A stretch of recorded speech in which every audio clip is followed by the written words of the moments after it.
I brought it up and scolded these white folk who kept me from reconciling a difference with my brother.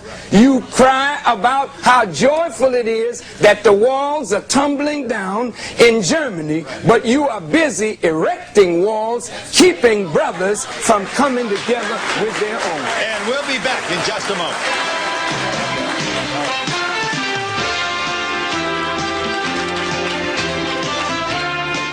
Yes, ma'am. You constantly speak of injustice in the country. Look at the injustice that you're doing to these people. Let America be the way it should be. What do you want to separate everyone for? What is the purpose of that? That's not this country.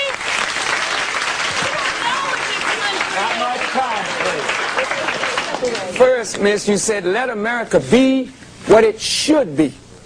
Should is the conditional. And the conditions now, ma'am, the conditions are that America is separate. You have 2 million Indians on reservations, Indian women being sterilized. You have 30 million blacks unemployed, unemployable. And whites and Jews and look, all different miss, kinds of people, miss, not just blacks. Miss, I got to tell you. Listen. Miss, Jews have organizations and leaders looking out for their concerns.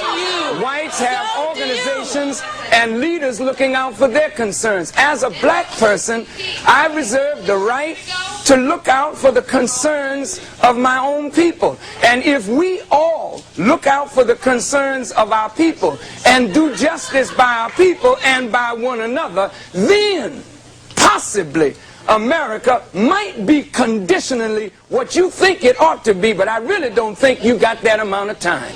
Yes. Yes, ma'am. I can dare say this is the only country on the face of the earth where black, brown, white, polka-dotted all have equal opportunity. They can make it.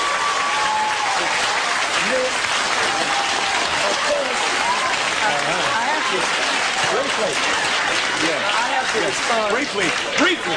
Minister Farrakhan, I've been reading the NAACP reports and the National Urban League reports, and recently I was reading in the Washington Post where Dr. Kenneth Clark, one of our greats, was now lamenting over the fact that he has found that America is indeed separate and unequal, and that he has lived his entire life fighting for integration. Would you please, for these few moments, to the blacks who are listening in the audience, speak of a black united front and how we can begin to pull our people together? Certainly, the lady who raised the point that America is a great land of opportunity, we can't deny that America has given everyone who has come opportunity. But to the blacks who built this, I suggest to you, miss, you are not qualified to speak for us. You are not qualified to speak for us. You are only qualified to represent yourself and your opinion. But really, those of us who have suffered this, we know what we're talking about. So now I would like to just address I'll give you this an point. opportunity in just a moment.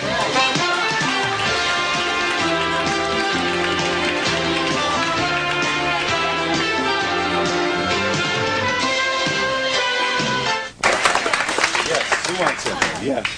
I just want to say that I'm so scared to go around the world next year because I was never a prejudiced person until I'm listening to you. It's really scary hearing what you're saying. I'm very scared. You're not preaching. My dear young lady, when you go out into the world, you're going to find a reality that you're going to have to deal with. Please don't live in a fantasy world created by television. There's a very real world out there. I was raised to be white, black. I was raised to be equal to anyone. Listening to you, you are so prejudiced. I just can't believe it. I am shocked. You're scaring me. Mr. Farrakhan, I sit here and I'm seething. The things that you're saying only divides us. Well, what is it that he said that makes you angry? I don't like what you say about Jews or any other people. These things that you, and when you look at us, you're not talking about Jews. He's talking about an abasement of their religion Phil, by excuse some me. people. Excuse me. What you're doing is Just a moment.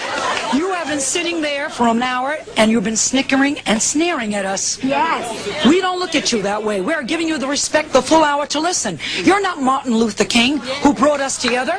I could listen to him forever, but you're dividing us.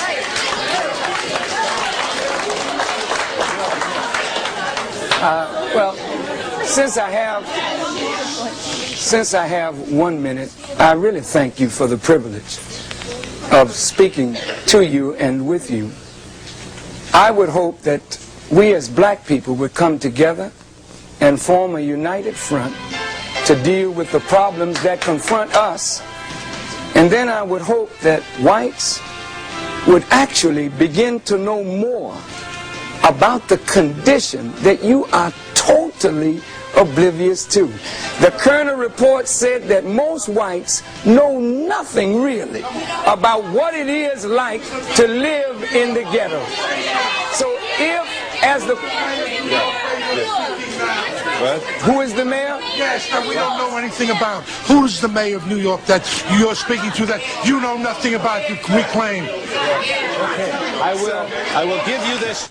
I have only about 20 seconds to say that we will be doing another program, and we want you to participate. Those of you who didn't have an opportunity will have an opportunity in part 2 of this attempt to understand Minister Farrakhan and what he said and what his political ideas for the future are. And we'll also give this audience a much better opportunity to participate than they had in part 1. For the moment, Services provided and promotional fees paid by the follower.